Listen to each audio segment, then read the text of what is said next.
Hi Matthew. So, Hi. what is the underwater scuba diving hand sign for the anemone-fish? Anemone-fish, like Nemo? Yes. Okay, why is that? Don't you like Nemo? Nemo's a jerk. Why is Nemo a jerk? Nemo attacks you. So it's a very aggressive fish. Aggressive. It bites you. It bites your fingers. Taps you in the mask. Bites your legs. So with Nemo, it's really about aggression. The anemone fishes defend their anemones with which they live in a symbiosis vigorously, and they are especially aggressive whenever there's a nest next to the home anemone.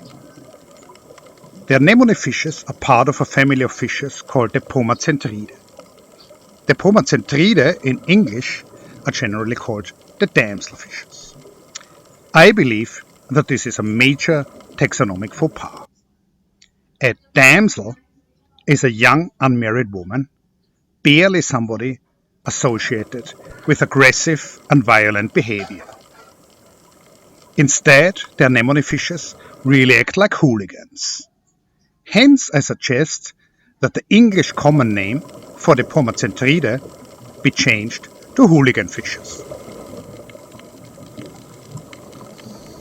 So, fellow divers, whenever you encounter Nemo on the reef, don't forget the proper underwater hand signal for it, and as usual, enjoy your dives.